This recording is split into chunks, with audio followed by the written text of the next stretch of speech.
അവിടെ ഞാൻ അറിഞ്ഞൊരു കഥ, പഠിക്കണമെന്ന് മതിയായ ആഗ്രഹം അവിടെ ആ ചെമ്മീനും ചുമന്ന് വരുന്ന സമയത്ത് അമ്മയും മകനുമായിരുന്നു ഉള്ളത്. അതെ. കൂടെ പഠിക്കുന്ന കൂട്ടുകാരുടെ മുന്നിലൊക്കെ എങ്ങനെ നിന്നു? ഇന്ന് അതിലോട്ട് ഓർക്കുമ്പോ എന്താ? ഇന്ന് ഓർക്കുമ്പോ അത് ഭയങ്കര ഒരു അന്ന് എനിക്ക് പിന്നെ ഈ പറഞ്ഞ എനിക്ക് അന്നെന്ന് പറഞ്ഞ കാരണം നമുക്കാണെങ്കിൽ പോലും ഒന്ന് ചിന്തിക്കാം. കൂട്ടുകാർ നിൽക്കുന്നു, നമ്മളവിടെ ഇത് ചുമന്ന് നിൽക്കുന്നു, ആൾക്കാർ നോക്കുമ്പോൾ ഒരു അറപ്പ്. അല്ല, അന്ന് ഇന്നിപ്പോൾ എനിക്ക് അതൊക്കെ ഓർക്കുമ്പോൾ ഒരു വല്ലാത്തൊരു അഭിമാനമാണ് തോന്നുന്നത്. അന്ന് ഞാൻ അങ്ങനെ ചെയ്തല്ലോ. ഒരു സിനിമാ കഥ പോലെയാണ് എൻ്റെ ജീവിതം പോയത്. ഞാനിതൊരു പല ഇൻ്റർവ്യൂ ഇങ്ങനെ വന്നിട്ടുണ്ടെങ്കിലും ഒരിടത്ത് ഇന്നുവരെ ഞാൻ പറയാത്തൊരു കാര്യമാണ്. അന്ന് ഇങ്ങനെ കുട്ടികളൊക്കെ കാണുമ്പോൾ നമുക്ക് അത്രയും അറിയാമല്ലോ, പെൺകുട്ടികളൊക്കെ ഉണ്ടാവും നമ്മുടെ കൂടെ. അത് 17-18 വയസ്സ് പ്രായം എന്നൊക്കെ പറയുമ്പോൾ അറിയാമല്ലോ, ചെറിയൊരു സ്നേഹമൊക്കെ അങ്ങോട്ടും ഇങ്ങോട്ടും ഒക്കെ തോന്നുന്ന ഒരു പ്രായമാണ്. അപ്പോൾ കുട്ടികളൊക്കെ കാണുമ്പോൾ നമുക്കൊരു വല്ലായ്മ ഉണ്ടായിരുന്നു. പക്ഷെ അവിടെയൊക്കെ നമ്മളെ ഇതുകൊണ്ടാണ് നമ്മുടെ ജീവിതം അല്ലെങ്കിൽ നമ്മൾ മുന്നോട്ട് പോകുന്നതെന്നുള്ള ഒരു ചിന്ത വന്നപ്പോൾ അതൊക്കെ അങ്ങോട്ട് മാറ്റി വെച്ച് മുന്നോട്ട് പോകുമായിരുന്നു. അവിടുന്ന് പിന്നെയും ഈ മിമിക്രി കിടക്കുവാണല്ലോ. അങ്ങനെ പത്രത്തിലൊരു പരസ്യം കണ്ടു, പത്തനംതിട്ട വോക്കൽ ട്രാക്സ് എന്ന് പറയുന്ന ട്രൂപ്പിലേക്ക് ആളെ ആവശ്യമുണ്ട്, മിമിക്രി ആർട്ടിസ്റ്റുകളെ. അങ്ങനെ അന്ന് കാർഡാണ്, അതെ, കാർഡിൽ എഴുതി, ആ അഡ്രസ്സിൽ എഴുതി ഇങ്ങനെ താല്പര്യമുണ്ടെന്ന് പറഞ്ഞിട്ട് അങ്ങനെ കാർഡ് കയ്യിൽ കിട്ടി. ഇൻ്റർവ്യൂവിന് വിളിച്ചേക്ക് പത്തനംതിട്ട കുമ്പഴ എന്ന് ടൂറിസ്റ്റ് ഹോം, പത്തനംതിട്ട സ്റ്റാൻഡിൻ്റെ അടുത്താണ്. ഈ ലെറ്റർ കയ്യിൽ കിട്ടിയപ്പോൾ, ഈ കാർഡ് കയ്യിൽ കിട്ടിയപ്പോൾ എൻ്റെ അതിനെ ലോകം കീഴടക്കിയ സന്തോഷമാണ്. കാരണം ഒരു ട്രൂപ്പിലേക്ക് നമ്മളെ ഇൻ്റർവ്യൂവിന് വിളിച്ചേക്കാണ്. ഇത് നമ്മുടെ ഏറ്റവും വലിയ ആഗ്രഹമാണ്. അപ്പം ഞാൻ അവിടെ ചെന്നു, അങ്ങനെ അച്ഛനോടും അമ്മയോടൊക്കെ ചോദിച്ചു, പത്തനംതിട്ട ചെന്നു, ആ ട്രൂപ്പിൽ ചെന്നു, ഇൻ്റർവ്യൂവിന് ചെന്നു. ഇൻ്റർവ്യൂവിൽ നിന്ന് നമ്മളെ അവരെടുത്തു. അന്നൊരു 10-20 സ്റ്റാറുകൾ ഞാൻ ചെയ്യുമായിരുന്നു. KPS ലളിത ചേച്ചിനെയൊക്കെ ഫസ്റ്റ് ടൈം ചെയ്യണം ഞാനാണ്. ഓക്കെ. സാഞ്ചറിൻ്റെ പാരഡി വികസന കോമഡി കോർപ്പറേഷൻ എന്ന കാസറ്റിലൊക്കെ ഉണ്ട്. ഇപ്പം അതൊന്നും ചെയ്യുന്നില്ല. അപ്പോൾ അതിൽ കിട്ടിയതിന് ശേഷമാണ് ഒരു സത്യം അറിയുന്നത്. അപ്പോൾ പോസ്റ്റർ വന്നു, നാട്ടിലെ ചായക്കടകളിലൊക്കെ പോസ്റ്റർ വെച്ചു. അച്ഛനൊക്കെ ഭയങ്കര അഭിമാനം, പോസ്റ്ററിൽ വന്നേക്കാണ് വലിയ ക്ലീഷയൊക്കെ ചെയ്തത്. അപ്പം അന്ന് പേര് രാജേഷ് പാണാവള്ളി എന്നല്ല, രാജ് പി മുകുന്ദ്. അതിന്റെ വലിയ കോമഡിയുണ്ട്. എന്ന് പറഞ്ഞാൽ രാജൻ പി ദേവ് ഭയങ്കര ഫേമസ് ആണല്ലോ. അപ്പൊ ചേർത്തലക്കാരനായതുകൊണ്ടും പലരുടെ സംശയം, ഇത് രാജൻ പി ദേവിന്റെ ആരെങ്കിലും രാജ് പി മുകുന്ദ് അങ്ങനെയൊക്കെ ചോദിച്ചിട്ടുണ്ട് പലരും. അന്ന് ഞാൻ രാജൻ പി സാറിനെ അനുകരിക്കുകയും ചെയ്യുമായിരുന്നു നന്നായിട്ട്. അപ്പൊ ഈ പോസ്റ്ററൊക്കെ വന്നു. അപ്പൊ വീട്ടിൽ നിന്ന് അങ്ങ് പോകും, പ്രോഗ്രാമിനായിട്ട് ക്യാമ്പിന് പോയി. അവിടെ ചെന്ന് കഴിഞ്ഞപ്പോഴാണ് ഒരു പരിപാടിയേ ഉള്ളൂ, പിന്നെ പ്രോഗ്രാമില്ല, ആകെ ഒന്നേ ഉള്ളൂ, ഒറ്റ പരിപാടിയേ ഉള്ളൂ.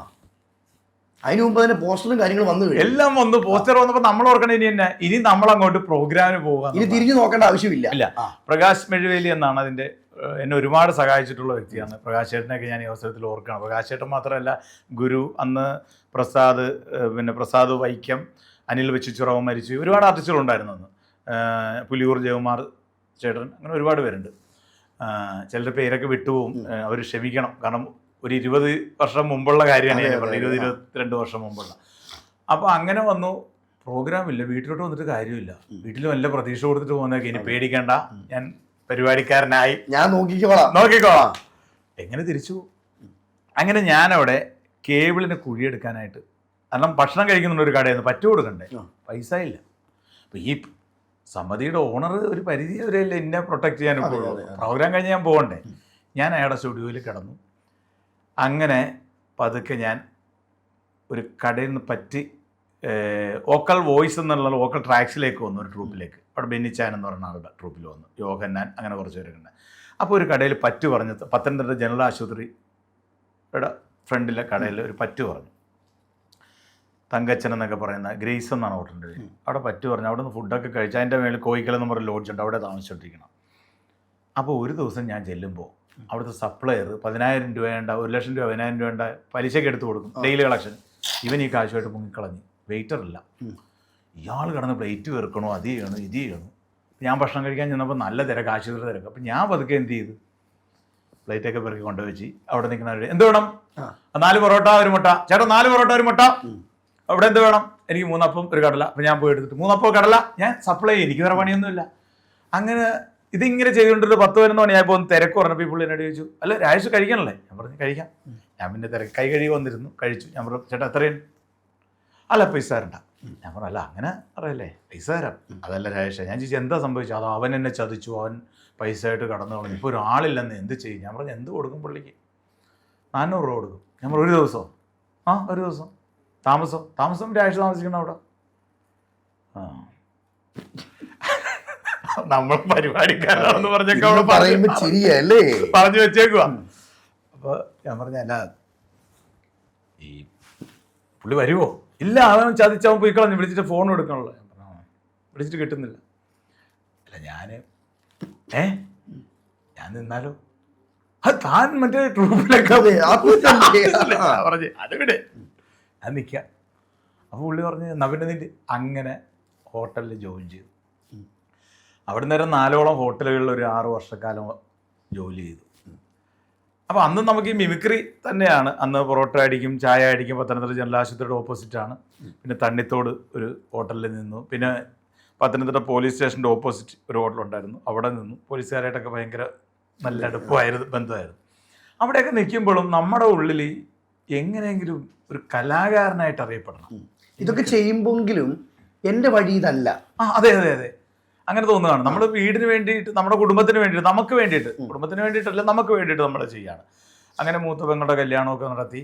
അതിൻ്റെ കുറേ ബാധ്യത വന്നു. അപ്പോൾ ഈ കല്യാണം കഴിഞ്ഞപ്പോൾ എനിക്ക് ഇവിടെ നിൽക്കാം, പ്രോഗ്രാമിന് പോകാമെന്ന് പറഞ്ഞു വന്നപ്പോൾ അത് കല്യാണം കഴിഞ്ഞപ്പോഴാണ് മനസ്സിലായത് അത് ഭയങ്കര ബാധ്യതയിലാണ്. വീണ്ടും പോകേണ്ടി വന്നു. ഇല്ലേ പ്രവാസി എന്ന് പറയുന്നത്, നാട്ടിൽ വന്നിട്ട് അടുത്ത എന്ന് പറയുമ്പോൾ നമ്മൾ ഹോട്ടലിലേക്കാണ് പോണത്. അപ്പം നാട്ടിലാർക്കും അറിയാൻ പാടില്ല.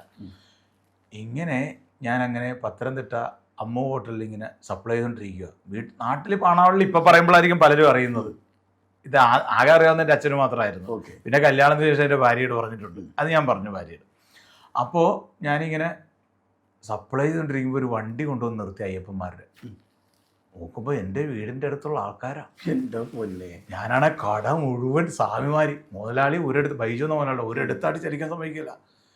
ഞാനപ്പോൾ ഈ ഒരു 20-25 പ്ലേറ്റൊക്കെ ഒറ്റ കൈക്ക് കൊണ്ടു നടക്കും, ഊണ് പ്ലേറ്റ്. അങ്ങനെ ഞങ്ങൾ 2 പേരേ ഉള്ളൂ, രഞ്ജൻ എന്ന് പറഞ്ഞാൽ. അപ്പോൾ അതുകൊണ്ട് മുതലാളി ഒരു കാരണവശാലും പിടിക്കില്ല. കാരണം ഒരു നേരെ അങ്ങ് തീർക്കും ഞാൻ, അല്ല 4 പ്ലേറ്റ് വെക്കണ പരിപാടിയില്ല.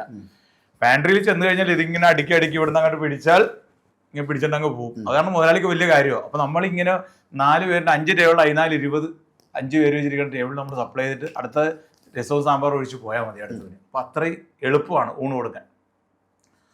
ഞാൻ എന്ത് ചെയ്യും? ഞാൻ നേരെ പാൻറ്റിയുടെ അപ്പുറത്ത് പോയി നിന്നു. പാചകക്കാരനായിട്ട് വിജയൻ എന്ന് പറഞ്ഞു എന്ത് പറ്റി? ഞാൻ പറഞ്ഞു ചേട്ടാ പണിയാണ്, ഞാൻ നാട്ടിലൊക്കെ പരിപാടിയൊന്നും ഇറങ്ങി കൊട്ടിച്ചേക്കാണ്. ഞാൻ ഹോട്ടലിലാണെന്നൊക്കെ അറിഞ്ഞ നാണക്കേടാവും. അന്നത്തെ ഒരു ചിന്തയാണ്. നാണക്കേടേണ്ട ഒരു കാര്യമല്ല, ഹോട്ടൽ തൊഴിൽ മോശമൊന്നും അല്ല ഞാൻ ചെയ്തിട്ടുള്ളൂ. പക്ഷെ നമ്മുടെ ചിന്ത അതാണ്, നാട്ടുകാർ കണ്ട നമ്മളൊരു. അപ്പോൾ അയാൾ പറഞ്ഞു എടാ ഇത്രയും തിരക്കല്ലേ, ഇത്രയും പേര് സപ്ലൈ ചെയ്യണ്ടേ? രഞ്ജനും വേറെ 2 പേരും പുതിയ പിള്ളേരുമാണ് നിൽക്കുന്നത്. അപ്പം നീ എന്നാൽ ഷിഫ്റ്റ് വേണം വേറൊരാൾ.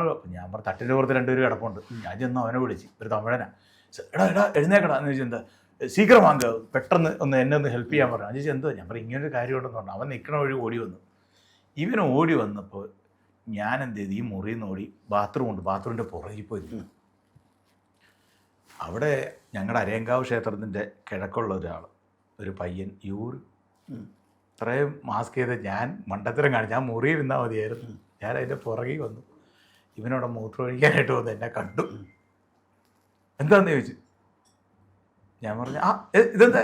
അപ്പൊ പറഞ്ഞു ഇതെന്താന്ന്. ഞാൻ ശബരിമലൊക്കെ പോകാൻ അവന് കറുപ്പ് കൊടുത്ത് നീ എന്താ ഇവിടെ?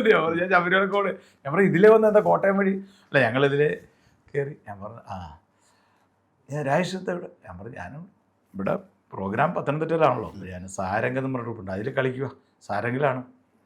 ഞാൻ പറഞ്ഞപ്പോൾ ഭക്ഷണം ഞാൻ ഇവിടെ നിന്നാണ് പറ്റി കഴിക്കണം. അപ്പോൾ ഇവിടെ ഇങ്ങനെ എന്ന് പറഞ്ഞു. അപ്പോൾ മുതലാളി വന്നു. രാജേഷ് ചോദിച്ചിട്ട് ഇല്ല.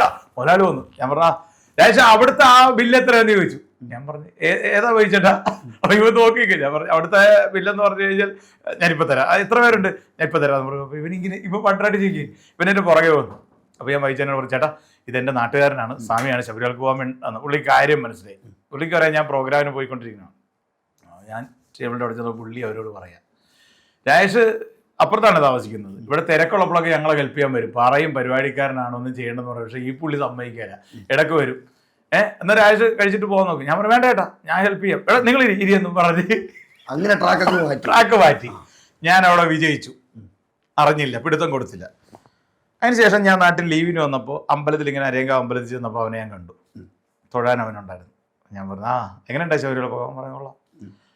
എന്നോട് നീ അവിടെ കടയിൽ നിൽക്കുകയാണല്ലേ? ഞാൻ പറഞ്ഞു, അല്ലടാ ഞാൻ സഹായിക്കാനില്ല, ഞാനവിടെ ഇറങ്ങിയിട്ട് ലോട്ടറിക്കാരനാണ്. ഞാൻ പറഞ്ഞു പാണാവള്ളിക്കാരനാണെന്ന്. അപ്പോൾ അയാൾ പറഞ്ഞു, നിങ്ങളുടെ നാട്ടുകാരൻ ഒരുത്തരുണ്ടല്ലോ ഇവിടെ ഹോട്ടലിൽ.